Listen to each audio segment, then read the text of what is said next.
ರಾಜ್ಯಪಾಲರ ಮುಖಾಂತರ ಕರ್ನಾಟಕದ ಕನ್ನಡಿಗರ ಸ್ವಾಭಿಮಾನ ಕೆಣಕಿದೆ. ಇವತ್ತು ಪಕ್ಷಪಾತ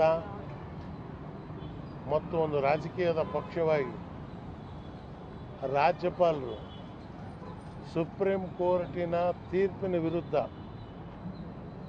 ಸುಪ್ರೀಂ ಕೋರ್ಟ್ ಸ್ಪಷ್ಟವಾಗಿ ಹೇಳಿದೆ, ರಾಜ್ಯಪಾಲರು ವಿವೇಚನೆಯನ್ನು ಉಪಯೋಗಿಸಿ ತೀರ್ಮಾನ ಕೊಡ್ತಕ್ಕಂಥದ್ದು ಅಂತ. ಯಡಿಯೂರಪ್ಪನ ಮೇಲೆ, ಕುಮಾರಸ್ವಾಮಿ ಮೇಲೆ 8 ಪ್ರಕರಣ ಇದ್ದಾವೆ. ಮೊಟ್ಟೆ ಮಾರು ತಿಂದಂಥ ಚೌಗಲೆ ಮೇಲೆ ಪ್ರಕರಣ ಇದೆ. ಮುರುಗೇಶ್ ನಿರಾಣಿ ಮೇಲೆ ಪ್ರಕರಣ ಇದೆ. ನೀವು ಇವೆಲ್ಲ ದೊಡ್ಡ ದೊಡ್ಡ ಭಾರಿ ಕುಳಗಳನ್ನು ಲೋಕಾಯುಕ್ತದವರು ಸುಪ್ರೀಂ ಕೋರ್ಟ್ ಆಧಾರದ ಮೇಲೆ, ಆ ಆಜ್ಞೆ ಮೇಲೆ SIT ಮಾಡಿ SIT ಕೊಟ್ಟರೂ ಕೂಡ ನೀವು ಅವರಿಗೆ ಕೇಸ್ ಹಾಕ್ತಕ್ಕಂಥದ್ದಕ್ಕೆ ಪರ್ಮಿಷನ್ ಕೊಟ್ಟಿಲ್ಲ.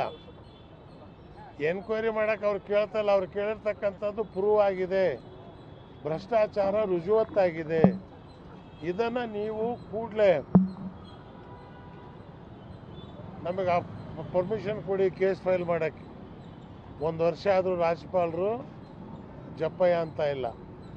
ಆದರೆ ಇವತ್ತು ಒಬ್ಬ ಸಾಮಾನ್ಯ ಯಾವುದೇ ಲೆಕ್ಕಕ್ಕೆ ಬರದೇ ಇರ್ತಕ್ಕಂಥ ಮನುಷ್ಯ, ಹುರುಳಿಲ್ಲ, ಆಧಾರ ಇಲ್ಲ, ವಿವೇಚನೆ ಮಾಡಿದ ರಾಜ್ಯಪಾಲರು ಏನು ಕೆಲಸ ಮಾಡಿದಾರೋ ಇದು ಕರ್ನಾಟಕಕ್ಕೆ ರಾಜ್ಯಕ್ಕೆ ಮಾಡಿರ್ತಕ್ಕಂಥ ದೊಡ್ಡ ಅಪಘಾತ ಇದು.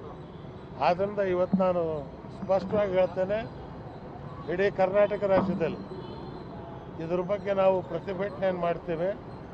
ನಾನು ಕಾಂಗ್ರೆಸ್ ಅಲ್ಲ, ಈಗಲೂ ಕೂಡ ಒಂದು ಪ್ರಜಾಪ್ರಭುತ್ವವನ್ನು ಉಳಿಸಬೇಕು.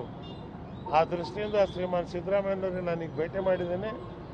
ಅವರು ಹೇಳಿದ್ದೇನೆ, ನಾನು ಧೈರ್ಯವಾಗಿದ್ದೆ, ಅವರು ಧೈರ್ಯವಾಗಿದ್ದೇ ಇದ್ದಾರೆ. ಟಗರದು ದುರ್ದೈವ, ನಾನು ಅವ್ರ ಜೊತೆಯಲ್ಲಿ ಇರಲಿಲ್ಲ.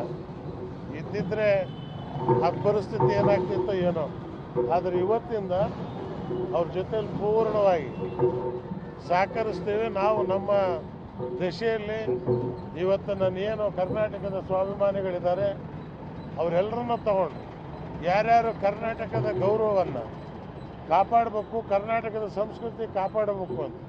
ಸಿದ್ದರಾಮಯ್ಯ ಕೇವಲ ಒಬ್ಬ ರಾಜ್ಯದ ಮುಖ್ಯಮಂತ್ರಿ ಅಲ್ಲ, ಕರ್ನಾಟಕ ರಾಜ್ಯದ ಕನ್ನಡಿಗರ ಒಂದು ಪ್ರತೀಕ ಅದು. ಅದು ಅವರನ್ನು ದಿಲ್ಲಿ ಮುಂದೆ ತಲೆಬಾಗಿಸದೆ ಪ್ರಧಾನಮಂತ್ರಿಗೆ ದೃಢವಾಗಿ ಎದ್ದು ನಿಂತು ಮಾತಾಡ್ತಕ್ಕಂಥ ಶಕ್ತಿ ಇರ್ತಕ್ಕಂಥ ಒಬ್ಬ ನಾಯಕತ್ವ, ಇದನ್ನು ಕರ್ನಾಟಕ ರಾಜ್ಯದಲ್ಲಿ ಕಳಿಬೇಕು ಅಂತ ಮಾಡಿದ್ದಾರೆ.